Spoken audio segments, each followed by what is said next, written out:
चलो होमवर्क क्या क्या था? 10 to 15 था सिर्फ? 13 14 15, हाँ 15 तक तो था। क्वेश्चन 12 था, 11 था, 10 था, 9 तक हम लोग कर लिए थे क्लास में।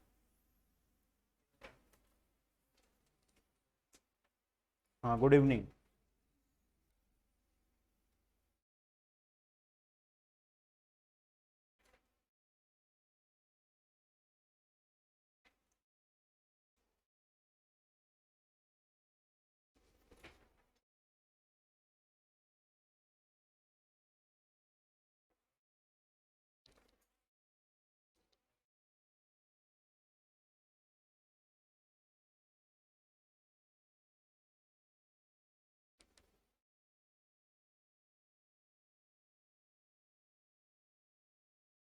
होमवर्क हुआ है सबका?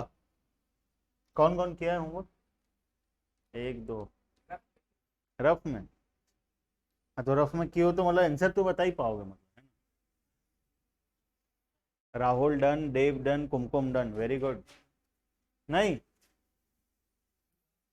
क्लास नहीं किए? नहीं किए? नहीं किए? अब बताओ मैं आगे कैसे पढ़ाऊँ तुमको?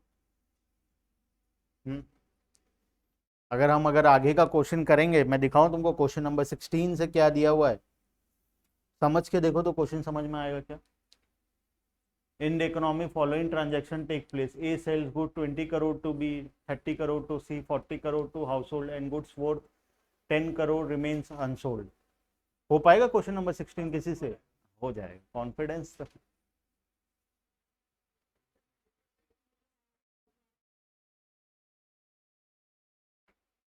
कैसे करें बताओ, होमवर्क का क्या करें?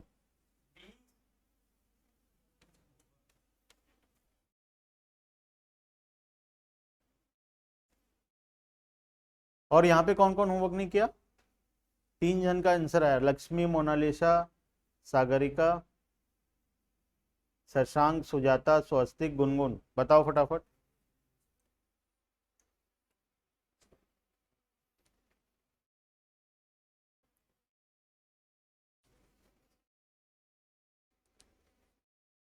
चलो ठीक है, कोई बात नहीं, शुरू करो क्वेश्चन नंबर 10 फटाफट।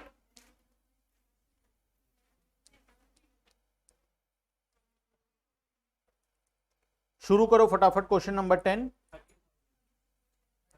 आगे आंसर 13,000? किसका नहीं आया बताओ, किसको डाउट है बताओ, या पहले डाउट पूछ लो किस किस का क्या क्या डाउट है। तुम्हारा तो क्लियर हो गया।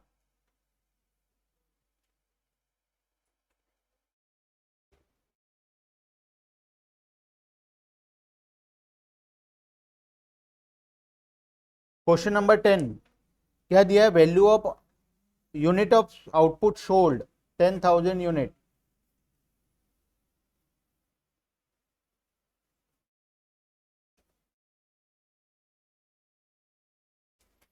10,000 यूनिट सोल्ड, ठीक है।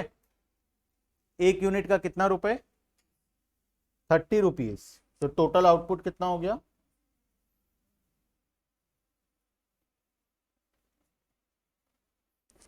ठीक है। उसके बाद डेप्रिसिएशन, अभी कोई काम डेप्रिसिएशन का? अभी कोई काम नहीं। इंटरमीडिएट कॉस्ट का कोई काम? इंटरमीडिएट कॉस्ट का कोई काम नहीं। क्या काम है?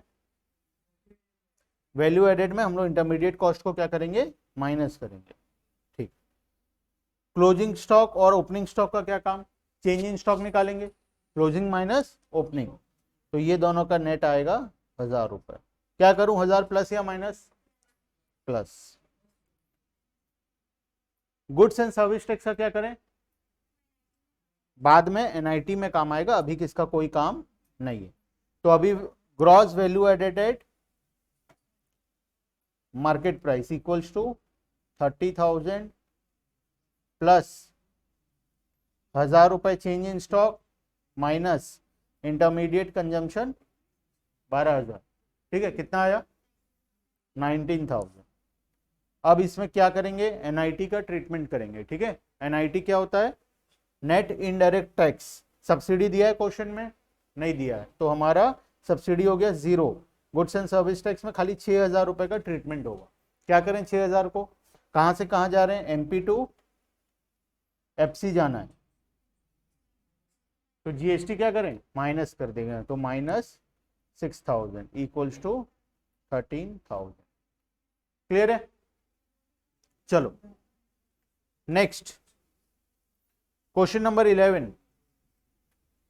क्वेश्चन नंबर 11 में सिर्फ बताना इसका क्या किए और बस हो गया, खाली एक आइटम का बता देना क्या किए। देव कुछ कोई बोले कुछ नहीं किए, कोई बोला माइनस किए, कोई बुक देख लिया तो माइनस कर दिया, कोई बुक नहीं देखा तो कुछ नहीं किया, है ना। देखो अब इलेक्ट्रिसिटी का दो ट्रीटमेंट होता है, ठीक है, ध्यान से सुनना, कुछ स्पेसिफिक आइटम का हम लोग को क्या ट्रीटमेंट करना है सीखना है। इलेक्ट्रिसिटी का दो ट्रीटमेंट होता है। कुछ बुक्स में क्या किया होगा, इलेक्ट्रिसिटी चार्जेस को माइनस किया होगा, और कुछ बुक में इलेक्ट्रिसिटी चार्जेस का नो ट्रीटमेंट किया होगा, ना प्लस ना माइनस। हमको क्या करके आना, ये कैसा क्यों किए, अगर इलेक्ट्रिसिटी चार्जेस तुम मानोगे कि वो प्रोडक्शन पे यूज हुआ है, तो इसको तुमको क्या करना पड़ेगा, इंटरमीडिएट कॉस्ट लेना पड़ेगा, ठीक है, अगर तुम सोच के चल रहे हो कि प्रोडक्शन पे यूज हुआ है तो, ठीक है। लेकिन अगर तुम सोच के चल रहे हो कि ये इलेक्ट्रिसिटी कहां यूज हुआ है, ऑफिस में यूज हुआ है, प्रोडक्शन पे यूज नहीं हुआ, ये ऑफिस पे यूज हुआ है, तो इसका नो ट्रीटमेंट होगा, कोई ट्रीटमेंट, ठीक है। क्यों ऐसा, ऐसा क्यों किए, इंटरमीडिएट कॉस्ट क्या होता है, इंटरमीडिएट कॉस्ट वो होता है जिसको हम लोग, कौन सा होता है इंटरमीडिएट कॉस्ट, क्या होता है अभी पढ़े थे, जिसको या तो रीसेल करने के लिए या फिर कंप्लीटली प्रोडक्शन में यूज करने के लिए हम लोग इंकर करते हैं, ठीक है। दो चीज होता है इंटरमीडिएट कॉस्ट में, या तो रीसेल या तो और कंप्लीटली यूज इन प्रोडक्शन। अगर ये दोनों में से किसी एक चीज के लिए हम लोग खर्चा कर रहे हैं तो वो हमारा इंटरमीडिएट कॉस्ट होगा। तो अगर मैं बोलूं इलेक्ट्रिसिटी चार्जेस हम लोग प्रोडक्शन के लिए यूज कर रहे हैं, तो इसका मतलब यही है कि completely use in the production में आ गया, तो हमको इसको इंटरमीडिएट कॉस्ट का पार्ट लेना पड़ेगा। लेकिन अगर मैं बोलूं ये ऑफिस में यूज हुआ है, ऑफिस में मैं एसी चला के बैठा था उसका बिल है इतना, ठीक है, तो ये तो प्रोडक्शन पे यूज नहीं हुआ, ये तो कोई और रीजन से खर्च हुआ इलेक्ट्रिसिटी बिल, तो इसके लिए इसका कोई भी ट्रीटमेंट नहीं होगा, ठीक है। अब कोई कोई बुक में इलेक्ट्रिसिटी चार्जेस को क्या किया, माइनस किया, और कोई कोई बुक में इलेक्ट्रिसिटी चार्जेस को कुछ नहीं किया। हम लोगों को क्या करना है, हम लोगों को देखना है क्वेश्चन में, अगर प्रोडक्शन का क्वेश्चन है, अगर क्वेश्चन में दिया है प्रोडक्शन कर रहे हैं, ठीक है, जैसे हमारा क्वेश्चन नंबर 11 में क्या दिया है, हम प्रोडक्शन कर रहे हैं, ठीक है, बता दिया यहाँ पे production, purchase of raw material, उसके बाद बस ये दो चीज से हमको पता चला कि हमारा बिजनेस कौन सा है, प्रोडक्शन वाला बिजनेस है, मैन्युफैक्चरिंग बिजनेस है। तो उसमें हम लोग इलेक्ट्रिसिटी चार्जेस को क्या करेंगे, इंटरमीडिएट कॉस्ट का पार्ट लेंगे। लिख लो एक बार लिख लो कहीं पे, बुक में ही कहीं ऊपर में कोना में लिख लो, बार बार कॉपी कहां खोजोगे, एग्जाम के टाइम छूट जाएगा, बुक में ही कहीं पे लिख लो। अगर question, if question relates to production, if question relates to production, question को पढ़ के हमको पता चल रहा है कि वो प्रोडक्शन से रिलेटेड क्वेश्चन है, कि क्वेश्चन में बोला है हमारा बिजनेस है, हम कोई सामान को प्रोड्यूस कर रहे हैं, मैन्युफैक्चर कर रहे हैं, तब हम क्या करेंगे, इलेक्ट्रिसिटी चार्जेस को मानेंगे कि वो किस चीज का है, प्रोडक्शन का पार्ट है। क्या लिखे पहला line, if question relates to production then electricity charges given in question, then electricity charges given in question will be treated as, then electricity charges given in question will be treated as intermediate cost, will be treated as intermediate cost. But if question relates to, but if question relates to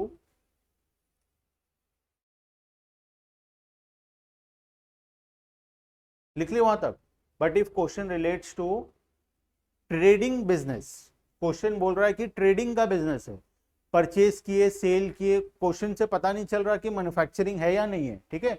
if question relates to trading business then we will ignore electricity charges. तो उस case में हम क्या करेंगे, electricity charges को ignore कर देंगे, ठीक है। तो कंफ्यूज मत होना, कोई क्वेश्चन में कहीं पे इलेक्ट्रिसिटी चार्जेस को कंसिडर किया होगा, कोई क्वेश्चन में कंसिडर नहीं किया होगा, ठीक है। हम लोगों को क्या करना है, और जो बुक्स जनरली जो बुक्स भी करता है कि अगर प्रोडक्शन से रिलेटेड है तो हम लोग इलेक्ट्रिसिटी चार्जेस को मानेंगे कि वो प्रोडक्शन का पार्ट है, ठीक है। लेकिन अगर वो क्वेश्चन प्रोडक्शन से रिलेटेड नहीं है, ट्रेडिंग के रिलेटेड क्वेश्चन है, तो वहां पे इलेक्ट्रिसिटी चार्जेस क्या होगा, इग्नोर होगा, ठीक है। इलेक्ट्रिसिटी चार्जेस का हम कुछ भी नहीं करेंगे। अब बताओ ये क्वेश्चन हो जाएगा, कितना आएगा आंसर, फटाफट बताओ। 520, अच्छा कितना आया, हाँ यहाँ भी सबका 670 निकला है। इलेक्ट्रिसिटी चार्जेस माइनस किए हो क्वेश्चन में, हाँ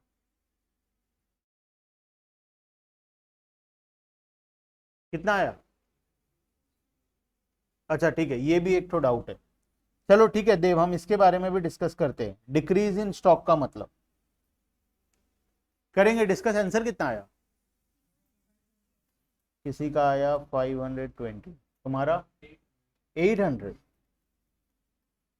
और तीसरा किसका कितना आया, 670 आया। यहाँ पे कुमकुम राहुल सबका 670 आया, 670 तुम्हारा भी आया, और आए नहीं 700 आया। चलो ठीक, सबसे पहले एक और पॉइंट को डिस्कस करते हैं, डिक्रीज इन स्टॉक का क्या मतलब है। डिक्रीज इन स्टॉक का क्या मतलब है, बताओ क्या मतलब है, क्या ट्रीटमेंट किया डिक्रीज इन स्टॉक मतलब, ओपनिंग स्टॉक ज्यादा है, क्लोजिंग स्टॉक कम है, ठीक है। हम लोग चेंज इन स्टॉक क्या करते हैं, change in closing minus opening, closing stock minus opening stock करते हैं। अब मान लो केस नंबर 1, ठीक है, क्लोजिंग स्टॉक 1000 यूनिट का है, ठीक है, ओपनिंग स्टॉक 800 यूनिट का है, तो क्या आएगा आंसर, 200। तो ये स्टॉक इंक्रीज हुआ या डिक्रीज हुआ, इंक्रीज हुआ स्टॉक।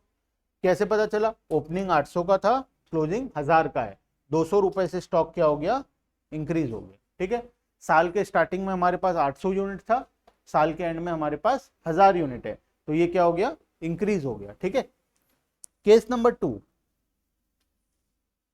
मान लो स्टार्टिंग में मेरे पास 800 था, क्लोजिंग में 800 था, ओपनिंग में 1000 था, तो ये कितना आएगा, -200। इसका मतलब क्या है, स्टॉक इंक्रीज हुआ डिक्रीज हुआ, स्टॉक डिक्रीज हुआ। क्वेश्चन में क्या लिखा हुआ है, डिक्रीज इन स्टॉक, मतलब क्या है, कौन सा केस है, ये वाला, हाँ तो डिक्रीज हो गया ना स्टॉक, ओपनिंग में 1000 थे, क्लोजिंग में 800 है, तो 200 से डिक्रीज हो गया। हमारा क्वेश्चन नंबर 11 में क्या बोला है, डिक्रीज इन स्टॉक कितना दिया है, 70 दिया है, मतलब ओपनिंग में जितना था और क्लोजिंग में जितना है 70 यूनिट हमारे पास क्या है, कम है, ठीक है। तो क्या करेंगे, इसका ट्रीटमेंट माइनस करेंगे, ठीक है। चलो आंसर कितना आया, 670, करके देखें फटाफट, चलो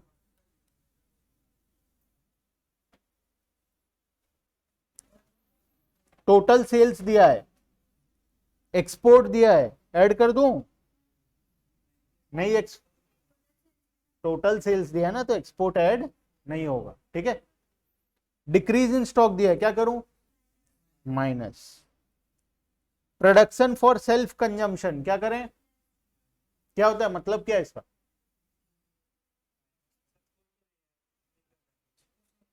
कुछ नहीं करना है, खुद के लिए है। तुम्हारा आंसर कितना आया था, 520, चलो ठीक है।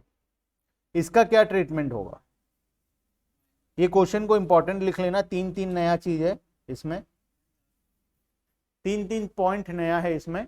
एक तो इलेक्ट्रिसिटी चार्जेस का पॉइंट, दूसरा सेल्फ कंजम्पशन वाला पॉइंट, और तीसरा डिक्रीज इन स्टॉक वाला पॉइंट, ठीक है।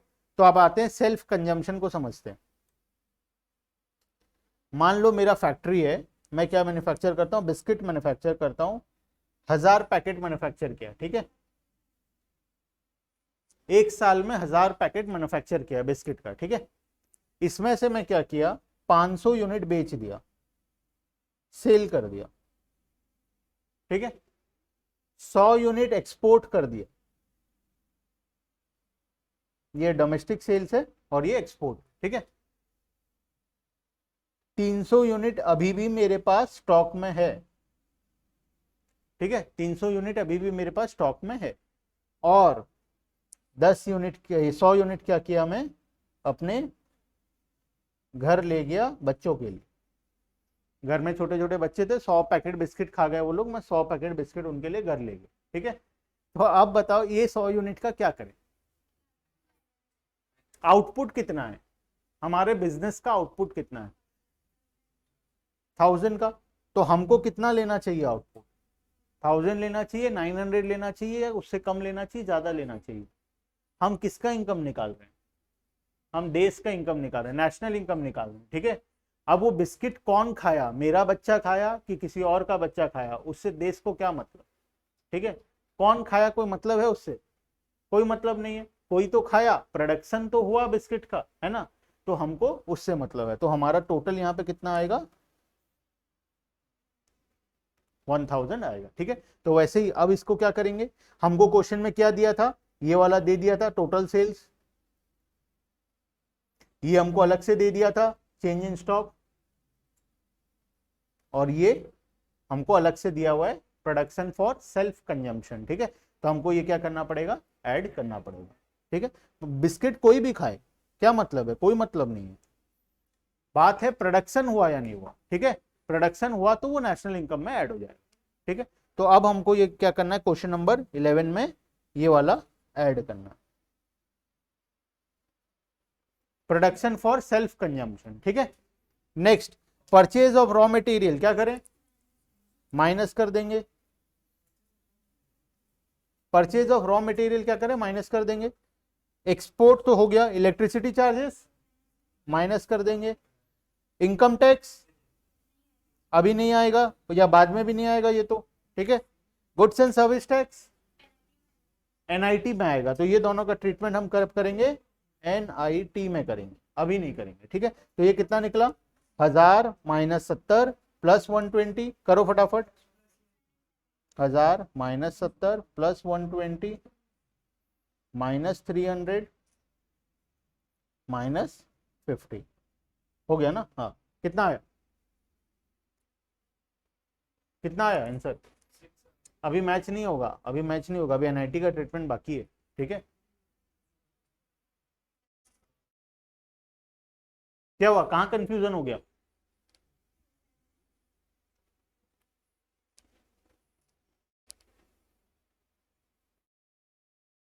कहीं कंफ्यूजन है, कहीं डाउट है, बोलो सबका कितना आया ये, 1000,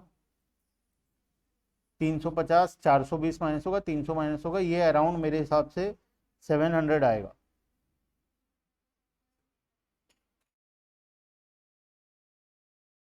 700 आया, ठीक है। अब इसमें करेंगे एनआईटी का ट्रीटमेंट, ये क्या निकल गया हमारा, gross value added at market price. हमको क्वेश्चन में बोला है net value added at factor cost, depreciation दिया है क्या कहीं, कहीं नहीं दिया है, तो डेप्रिसिएशन 0 हो गया, ठीक है। फैक्टर कॉस्ट निकालना है, मार्केट प्राइस है, तो एनआईटी को क्या करेंगे, माइनस एनआईटी, तो कितना NIT, goods and services 70 minus 40, तो ये आ जाएगा 700 minus 70 minus 40 equals to 670, final answer. अब बताओ किसका कहाँ गलती हुआ था, या अभी क्लियर है, अभी भी कोई डाउट तो बोलो, नहीं। तीन चीज स्पेशल है इस क्वेश्चन में, electricity charges, decrease in stock और प्रोडक्शन फॉर सेल्फ कंजम्पशन, ठीक है। 3 पॉइंट यहाँ पे इंपॉर्टेंट है। तुम लोग बताओ क्या हुआ, हुआ या नहीं हुआ, फटाफट रिप्लाई करो, हम नेक्स्ट क्वेश्चन पे चलेंगे।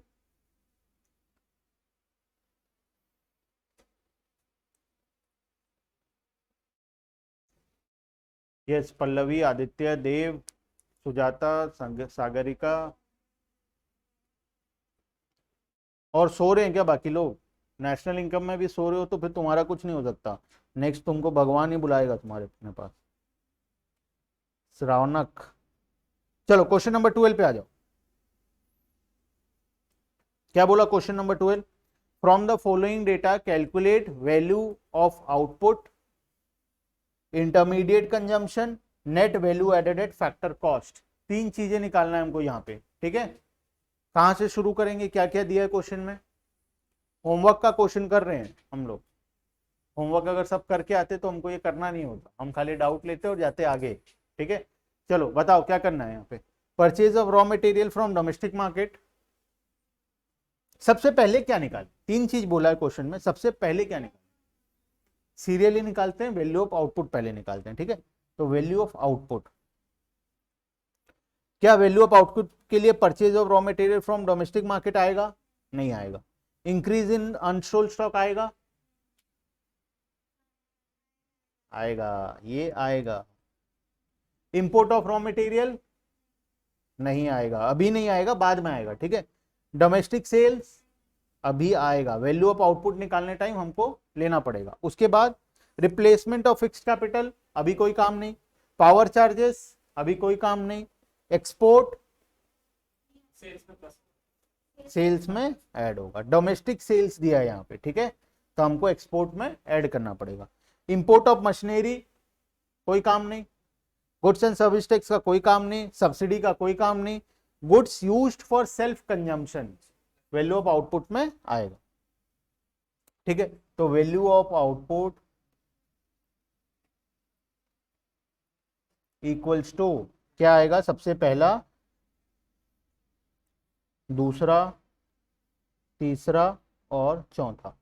तो sales, domestic sales 1200 plus export sales 200 plus goods for self consumption 10। अब बताओ इंक्रीज इन अनसोल्ड स्टॉक का मतलब?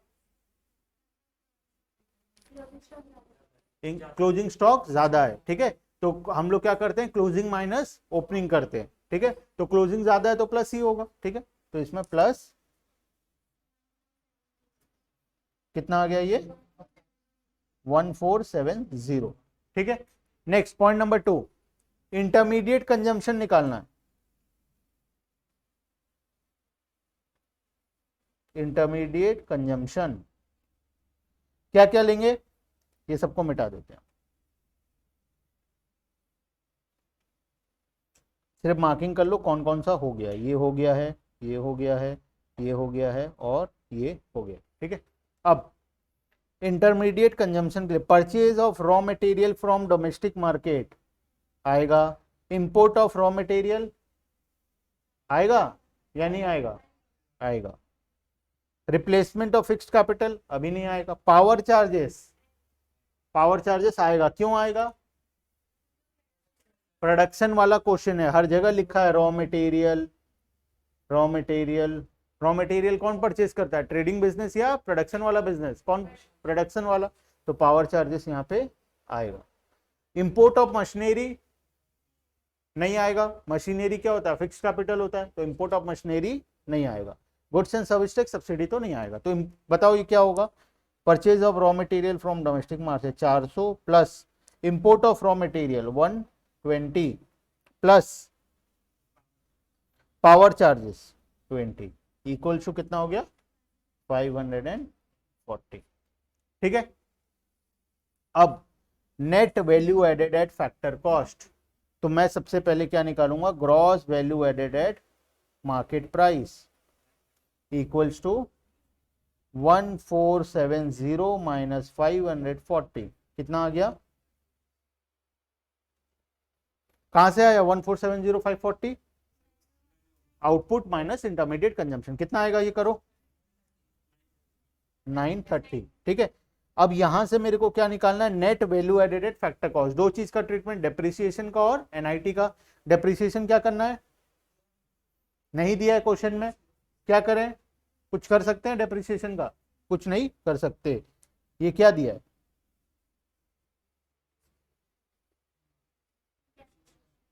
रिप्लेसमेंट ऑफ फिक्स कैपिटल क्या है? नहीं पढ़े, नहीं किए क्वेश्चन? निकालो क्वेश्चन नंबर 1 से लेके, या इसके पहले वाले चैप्टर में, चैप्टर नंबर 3 में।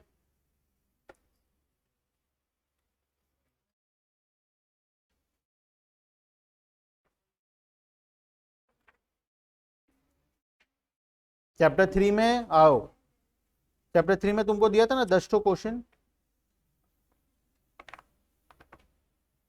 Question number 2 consumption of fixed capital, उसके बाद question number 8 replacement of fixed capital. क्या किए थे चैप्टर नंबर 3 में? देखो क्वेश्चन नंबर 8 में क्या ट्रीटमेंट किए थे? डेप्रिसिएशन वाला ही ट्रीटमेंट हुआ था। वो क्या है? डेप्रिसिएशन ही है, ठीक है। तो ना ये क्या है? डेप्रिसिएशन,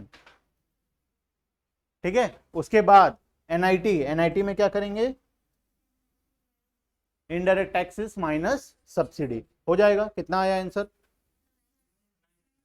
900 आंसर है।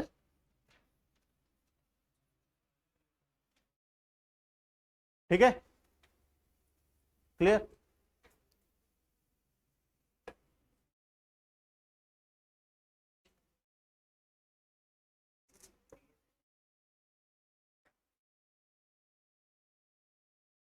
चलें आगे क्वेश्चन नंबर 13 में।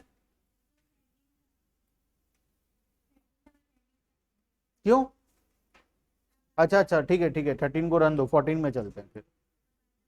क्वेश्चन नंबर 14 में आओ। क्या बोला question number 14? Form A sales to form B for 50 crore and for 70 crore to private consumption.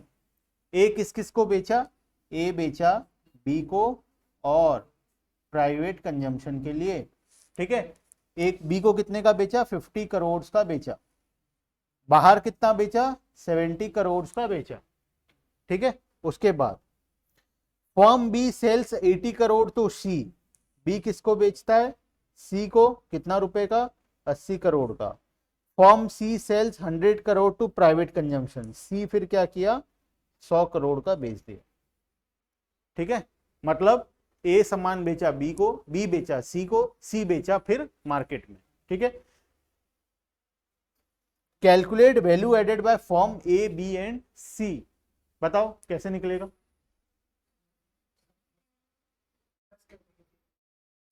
अलग अलग निकालना है। फॉर्म ए का अलग निकालना है, बी का अलग निकालना है, सी का अलग निकालना है, ठीक है। क्या किया जाए बताओ?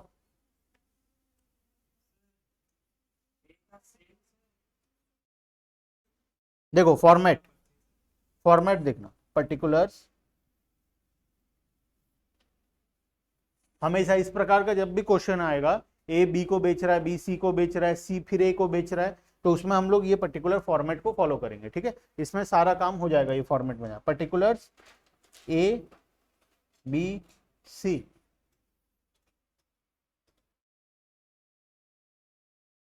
आउटपुट, ठीक है। आउटपुट में ए का आउटपुट कितना कितना? 50 प्लस 70 इक्वल्स टू 120। बी का आउटपुट कितना? 80। सी का आउटपुट कितना? 100 लेस इंटरमीडिएट कंजम्पशन। क्या क्वेश्चन में इंटरमीडिएट कंजम्पशन दिया है? नहीं दिया है।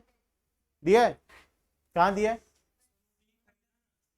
कौन किससे खरीदा वो तो उसका इंटरमीडिएट कंजम्पशन बन गया ना। ए का कुछ दिया इंटरमीडिएट कंजम्पशन? ए का 0। बी का क्या दिया है? बी किससे खरीदा था माल? ए से खरीदा था। कितने रुपए का? 50 का। सी किससे खरीदा था? सी बी से खरीद, सी बी से खरीदा था ना, हाँ। सी बी से खरीदा था कितने का? 80 रुपीज का। तो अब आ गया, ये कितना आया? 120। ये आया 30, ये आया 20। 120, 30 और 20, ठीक है। चलो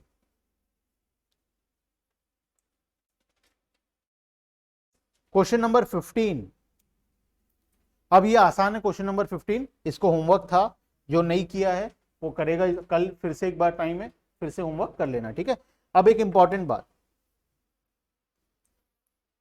आज कौन सा डे है? वेंसडे है। नेक्स्ट क्लास है हमारा फ्राइडे को, उस दिन तुम्हारा टेस्ट है बैंकिंग चैप्टर का, ठीक है। बैंकिंग का टेस्ट है फ्राइडे को, ठीक है। और आज मैं तुम लोग को क्वेश्चन दूंगा बहुत सारा होमवर्क में, किसका? वैल्यू एडेड मेथड का, ठीक है, जो कि तुमको करना है संडे को, क्योंकि फ्राइडे को अगर टेस्ट होगा तो नेक्स्ट क्लास इसका कब होगा? मंडे को होगा जाके, लंबा गैप मिल गया। तो अब जितना भी वैल्यू एडेड का क्वेश्चन है सारा हमको होमवर्क में करना है, ठीक है। उसके बाद हम लोग शुरू करेंगे मंडे को नया टॉपिक, ठीक है। कौन सा? नेक्स्ट मेथड को शुरू करेंगे। फिर हम लोग वैल्यू एडेड का प्रैक्टिस का एक दिन बीच में अलग से क्लास करेंगे, जिस दिन हम लोग वैल्यू एडेड का क्वेश्चन को प्रैक्टिस करेंगे, ठीक है। नेशनल इनकम में प्रैक्टिस का बहुत नीड है, हम लोग को कम से कम भी 8-10 क्लास सिर्फ क्वेश्चन प्रैक्टिस के ऊपर लगाना पड़ेगा, क्योंकि सिर्फ कॉन्सेप्ट पढ़ते जाएंगे कोई काम नहीं आएगा नेशनल इनकम चैप्टर में, ठीक है। तो क्वेश्चन प्रैक्टिस जितना ज्यादा होगा उतना अच्छा है।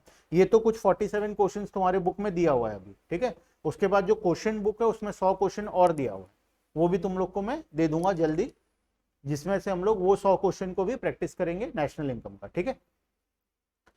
कल है सर टेस्ट, एक बार कल है सर टेस्ट, एक बार सुना नहीं, मतलब कल है टेस्ट फिर क्या नहीं सुने तुम? फ्राइडे को टेस्ट है बैंकिंग चैप्टर का, ठीक है। आज कौन सा डे है? आज है वेंसडे, ठीक है। फ्राइडे को टेस्ट होगा बैंकिंग चैप्टर, 3 चैप्टर पढ़े, तीनों का हो गया है। बैंकिंग पढ़े थे उसका टेस्ट नहीं हुआ है, तो बैंकिंग का टेस्ट हम लोग रखेंगे अभी, ठीक है। उसके बाद चैप्टर 3 का टेस्ट होगा, टाइम में भेज दूंगा व्हाट्सएप में, ठीक है। उसके बाद चैप्टर 3 का टेस्ट होगा नेक्स्ट वीक में, फिर नेशनल इनकम तब तक कंप्लीट हो जाएगा, फिर नेशनल इनकम का टेस्ट होगा, ठीक है। तो अभी बैंकिंग चैप्टर पढ़ना है और बैंकिंग का टेस्ट होगा, क्लियर है। आज वेंसडे है, 2 दिन का टाइम है, 2 डेज का टाइम है, आराम से पढ़ लो, मैं ग्रुप में मैसेज भी कर दूंगा। हम लोग फ्राइडे को टेस्ट रखेंगे बैंकिंग चैप्टर, ठीक है। चलो, जो भी डाउट होगा बैंकिंग चैप्टर का किसी का भी, तो मुझे व्हाट्सएप करना, हम लोग व्हाट्सएप में क्लियर कर लेंगे। कल या नेक्स्ट फ्राइडे? कल कौन सा फ्राइडे है सूरज? मैं यहाँ लिखा हूं फ्राइडे, अब कौन सा है नेक्स्ट फ्राइडे सोचो। कल फ्राइडे है, आज वेंसडे है, परसों फ्राइडे है, ठीक है। परसों टेस्ट होगा, हाँ परसों होगा, ठीक है। 2 डेज का टाइम है तुम्हारे पास पढ़ने के लिए बैंकिंग चैप्टर, 20 मार्क का टेस्ट होगा, क्लियर है। चलो,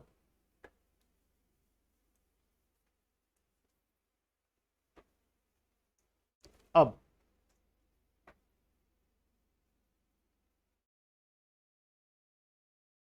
आ जाओ यहाँ पे, कुछ थ्योरेटिकल पोर्शन बचा हुआ है वैल्यू एडेड मेथड का, हम लोग वो पहले देख लेते हैं। चैप्टर के स्टार्टिंग में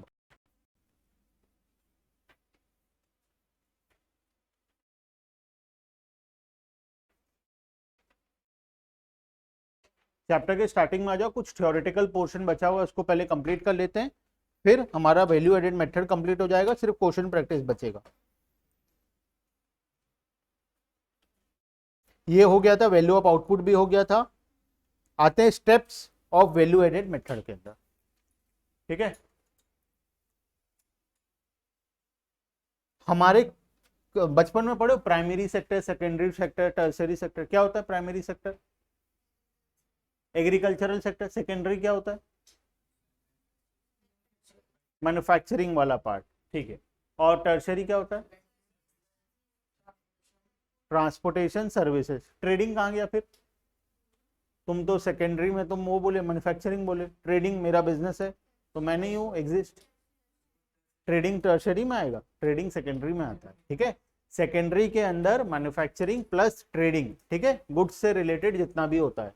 और टर्शरी में आ जाते हैं सर्विस सेक्टर, ठीक है, जितना भी सर्विसेज प्रोवाइड होता है, चाहे वो बैंकिंग हो, इंश्योरेंस हो, चार्टर्ड अकाउंटेंट हो, या कोई और प्रकार का सर्विस हो, सब कहाँ जाते हैं? टर्शरी सेक्टर में आ जाते हैं, ठीक है।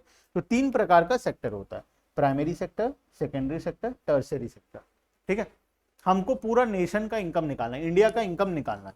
तो अगर हम प्राइमरी सेक्टर का जीवीए, सेकेंडरी सेक्टर का और टर्शरी सेक्टर का तीनों को ऐड कर दें, तो क्या टोटल कंट्री का निकल जाएगा?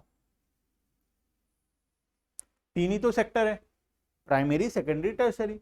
प्राइमरी का इनकम, सेकेंडरी का इनकम और टर्सरी का इनकम, तीनों को क्या कर दिया मैं? ऐड कर दिया, तो टोटल निकल गया, टोटल कंट्री का निकल गया। इसको हम लोग बोलते हैं gross domestic product and market price. कुछ नया नहीं है, जो हम लोग यहाँ पढ़े थे वही लिखा हुआ है यहाँ पे, कुछ भी नया नहीं। अभी भी हम वही कर रहे थे, फॉर्म ए का फॉर्म बी का ऐड करके क्या निकाल रहे थे? जीबीए एट एमपी निकाल रहे थे। वहां से फिर हम लोग बाकी जो हमको क्वेश्चन में पूछा था वो निकाल रहे थे। ठीक है, अभी भी हम वही कर रहे हैं, वही चीज फिर से पढ़ रहे हैं। Primary sector, secondary sector, tertiary sector का क्या करेंगे? Individually gross value added at market price add करने से टोटल हमको मिल जाएगा। अब डेप्रीसिएशन टैक्सेस का ट्रीटमेंट करने से एनडीपी एट एफसी आ जाएगा, एनएफआईए का करने से नेशनल इनकम। ये तो पढ़ा हुआ है चैप्टर 3 में। यहां से यहां तक कहां का पार्ट है? चैप्टर 3 का पार्ट। ठीक है, चलो अब क्या क्या इसमें कुछ पॉइंट्स है जो हमको कंसिडर करके चलना है। अब वो पॉइंट्स क्या क्या है? Precautions of value added method, क्या क्या प्रिकॉशन लेना है जब हम वैल्यू एडेड मेथड को पढ़ेंगे। Intermediate goods are not to be included in national income. Intermediate goods को हम लोग इंक्लूड नहीं करेंगे। क्या होता है इंटरमीडिएट गुड्स? बताओ। फर्दर प्रोडक्शन या रीसेल के लिए यूज होता है, उसको हम लोग नेशनल इनकम में इंक्लूड नहीं करेंगे। हम लोग माइनस करके एक्सक्लूड कर ही देते, है ना, माइनस कर देते। तो नेशनल इनकम में जो सामान इंटरमीडिएट गुड्स है, since such goods are already included in value of final goods, final goods के वैल्यू में ऑलरेडी वो इंक्लूडेड है, इसीलिए हम लोग उसको इंक्लूड नहीं करेंगे। If they are included again it will lead to double counting, दो बार वो काउंट हो जाएगा। ठीक है, तो हम लोग इंटरमीडिएट वैल्यू को हम लोग क्या करते हैं? एक्सक्लूड कर देते हैं। ठीक है, उसके बाद sale and purchase of second hand goods. मैं सेकेंड हैंड बाइक खरीदा, तो क्या उसको हम इंक्लूड करेंगे? हम उसको इंक्लूड नहीं करेंगे। कोई भी सेकेंड हैंड प्रोडक्ट हम लोग खरीदते हैं तो वो इंक्लूड नहीं होता है। क्यों इंक्लूड नहीं होता है? क्योंकि वो ऑलरेडी इंक्लूड हो चुका था। कब? जब वो फर्स्ट टाइम मैन्युफैक्चर हुआ था। अगर हम अभी फिर से सेकेंड हैंड के टाइम में फिर से करेंगे तो वो डबल काउंटिंग हो जाएगा। ठीक है, तो इसीलिए सेकेंड हैंड गुड्स का जो भी डीलिंग होता है उसको हम लोग इंक्लूड नहीं करते हैं। अगर क्वेश्चन में बोल देगा सेकेंड हैंड गुड्स से इनकम आया इतना, या सेकेंड हैंड गुड्स से रिलेटेड कुछ लिख देगा क्वेश्चन में, तो उसको हमको चुपचाप क्या करना है? एक्सक्लूड कर देना है। ठीक है, as they were included in the year in which they were produce, जब वो फर्स्ट टाइम प्रोड्यूस हुआ था उसी टाइम हम इसको इंक्लूड कर चुके हैं। ठीक है, इसीलिए हम अभी फिर से उसको इंक्लूड नहीं करेंगे। क्लियर है? नेक्स्ट, हाउएवर कमीशन और brokerage on sale of purchase of second hand goods will be included in national income as it is a productive service. अब इसका मतलब क्या है? देखो, मैं एक बाइक खरीदा था। कब? जब मैं क्लास 10th में था। तब मैं क्या किया? एक 1 लाख रुपए का बाइक खरीदा। कब? आज से 5 साल पहले। ठीक है, आज से 5 साल पहले मैं क्या किया? एक बाइक खरीदा 1 लाख रुपए का। आज मैं उसको, अब अभी कौन सा चल रहा है? 2021, पुराना हो गया बाइक, मुझे बेचना है बाइक को। ठीक है, तो मैं इसका प्राइस डिसाइड किया 50,000। ठीक है, 50,000 रुपए में मैं सोचा इस बाइक को मैं क्या करूंगा? बेच दूंगा। तो मैं क्या किया? OLX में एक ऐड डाल दिया इसको बेचने के लिए। ठीक है, OLX में क्या हुआ? तुमको मिल गया वो गुड्स। ठीक है, तुमको मिल गया वो गुड्स OLX में। अब क्या बेचे OLX में हम? बाइक। OLX में हम लोग क्या किए? बाइक बेचे। ठीक है, तो वो बाइक का ऐड क्या किया? तुमको दिखा दिया OLX में, लेकिन तुमको बाइक खरीदना नहीं था। तुम अपने एक दोस्त को बाइक देना चाहते, मतलब वो दोस्त को बाइक चाहिए था। तुम वो ऐड देखे और तुम एक प्लानिंग किए कि ये 50,000 में बेच रहा है, मैं अपने दोस्त को 60,000 में बेच देता हूँ बाइक को। मैं उसको 10,000 ऐड करके 60,000 में बेच दूंगा। ये 10,000 मेरा क्या हो जाएगा? कमीशन हो जाएगा। ऐसा होता है कभी कभी, है ना, कि 50,000 में खरीद के 60,000 में बेच दें, 10,000 कमाई हो जाएगा। ठीक है, तो ये जो है ये जो 50,000 का माल बिका ये तो इंक्लूड नहीं होगा क्योंकि ये सेकेंड हैंड गुड्स है। पहली बार जब ये प्रोडक्शन हुआ था, जब मैं 5 साल पहले खरीदा था, तब ये ऑलरेडी नेशनल इनकम में ऐड हो चुका था। ठीक है, तो अगर मैं 50,000 फिर अभी ऐड कर दूं, अगले साल फिर ये किसी और को बेच देगा, वो फिर 50,000 ऐड कर देगा, ये फिर किसी और को बेच देगा, फिर वो। तो सोचो इंडिया का नेशनल इनकम कितना बढ़ जाएगा अननेसेसरी। रियल में वो इनकम है नहीं, रियल में वो प्रोडक्शन है नहीं, लेकिन फिर भी इनकम क्या हुआ, बढ़ गया। इसीलिए हम लोग सेकेंड हैंड गुड्स को तो अलगा दी, लेकिन उस पर जो कमीशन या फिर ब्रोकरेज है वो तो इनकम हो गया ना, फर्स्ट टाइम जो जनरेट हुआ वो तो एक इनकम है जो कि फर्स्ट टाइम जनरेट हुआ। तो इसको हम लोग क्या करेंगे, नेशनल इनकम में कैलकुलेट कर लेंगे। ठीक है, अब ये सब लग रहा होगा कि क्या कहाँ यूज आएगा ये, ठीक है, लेकिन अभी तक वैसा क्वेश्चन आया नहीं है, इसीलिए तुमको लग रहा है कि ये कमीशन ब्रोकरेज का क्या काम। अभी तक क्वेश्चन में हमको कमीशन या ब्रोकरेज मिला नहीं है लिखा हुआ कि कमीशन 500 रुपए, ब्रोकरेज 1000 रुपए। आएगा कुछ क्वेश्चन ऐसा जहां पे कमीशन एंड ब्रोकरेज भी दिया होगा, तब पता चलेगा इसका ट्रीटमेंट क्या करना है। ठीक है, चलो। Production of service for self consumption are not included. अभी हम लोग पढ़े इंक्लूड करना है। क्वेश्चन देखो अभी हम लोग किए थे, क्वेश्चन नंबर 11, वहां लिखा था प्रोडक्शन फॉर सेल्फ कंजम्पशन, तो मैं उसको बोला आउटपुट पे इंक्लूड कर लो, लेकिन यहां लिखा है नॉट इंक्लूडेड। क्यों ऐसा, बोलो क्यों ऐसा?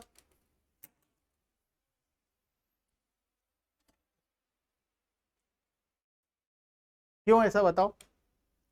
अभी मैं तुमको बताया कि ऐड करना है, लेकिन यहां लिखा है ऐड नहीं करना है।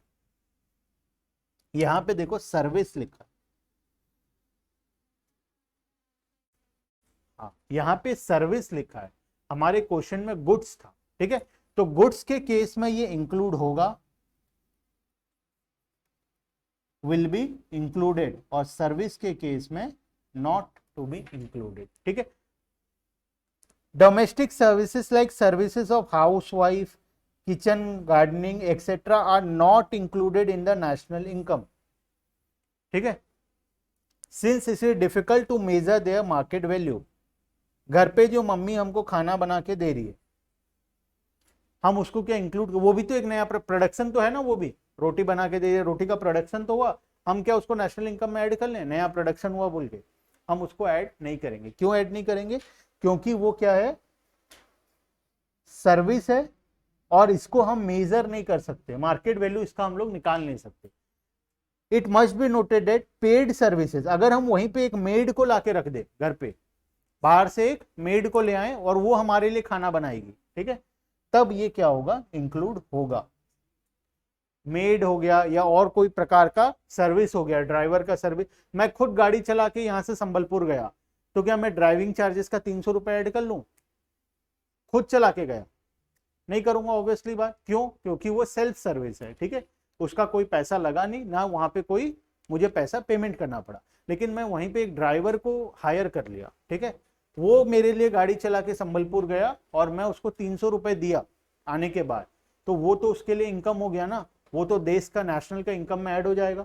नेशनल के इनकम में क्या क्या ऐड होता है, हर आदमी का इनकम, चाहे वो सर्विस हो, चाहे वो मैन्युफैक्चरिंग हो, चाहे वो ट्रेडिंग हो, तो उसके लिए तो वो इनकम हो गया, मेरा ड्राइवर के लिए तो वो इनकम हो गया, तो ड्राइवर का इनकम अब नेशनल इनकम में तो ऐड होगा। ठीक है, चलो। Production of goods for self consumption will be included, goods के केस में वो क्या होगा, इंक्लूड होगा। अभी हम लोग के क्वेश्चन नंबर 11 में गुड्स के केस में क्या होगा, इंक्लूड होगा। imputed value of owner occupied houses should be included। अब ये पॉइंट में थोड़ा कंफ्यूजन लगेगा।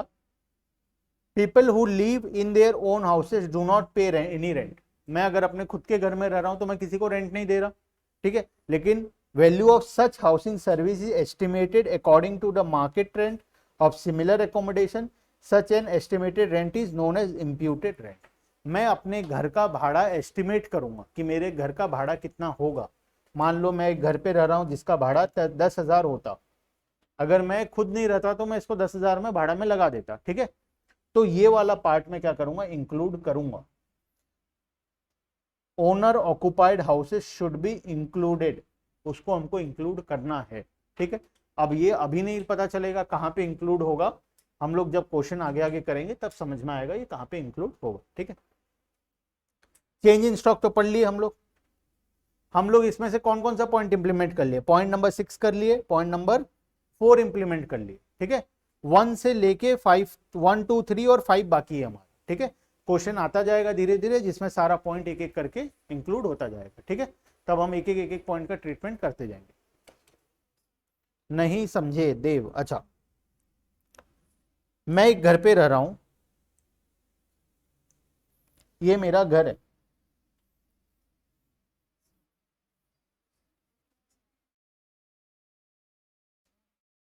मैं क्लास लेने के बाद मस्त आराम से क्या कर रहा हूं, टीवी देख रहा हूं यहाँ पे, ठीक है। क्या मैं इस घर का कोई रेंट पे कर रहा हूं, नहीं पे कर रहा हूं, नो रेंट। तो हम लोग नेशनल इनकम में इसका जो इंप्यूटेड रेंट है या इसका जो इंप्लाइड रेंट है, इंप्लाइड रेंट मतलब अगर मैं इस घर पे नहीं रहता तो मैं इसको रेंट पे लगाता, खाली तो नहीं छोड़ता। अगर मैं अपना घर पे नहीं रहता, खुद खाली रहता, तो मैं इसको क्या करता, रेंट पे लगा देता। तो मुझे मान लो इस घर से 10,000 का रेंट इनकम आ जाता, मान लेते हैं 10,000 का मुझे रेंट इनकम मिल जाता, तो ये वाला नेशनल इनकम में ऐड होगा।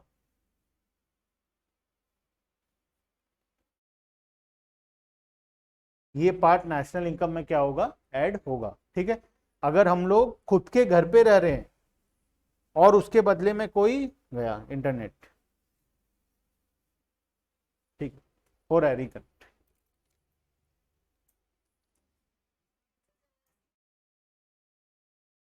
ऐसा सिस्टम है, वो आएगा, समझ में आएगा धीरे धीरे, जब इनकम मेथड एक्सपेंडिचर मेथड पढ़ेंगे ना तब समझ में आ जाएगा क्यों ऐड करेंगे, ठीक है।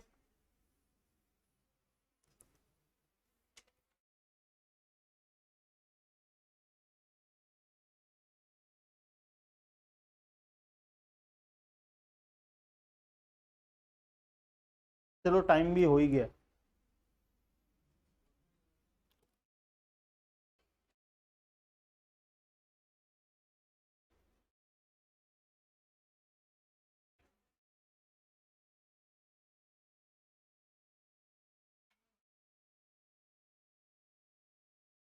ठीक है, हम लोग इंटरनेट का थोड़ा सा प्रॉब्लम है,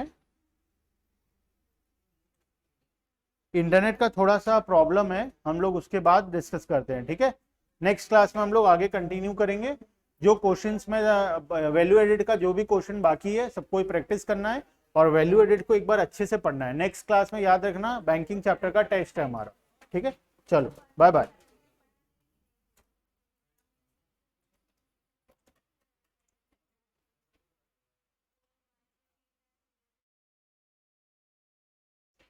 जैसे अभी वो जैसे आप बोले किचन में अगर कुछ बना रहे हैं तो उसको एकदम से करते क्योंकि वो मिल नहीं रहा, रेंट तो मिल नहीं रहा हम लोग का।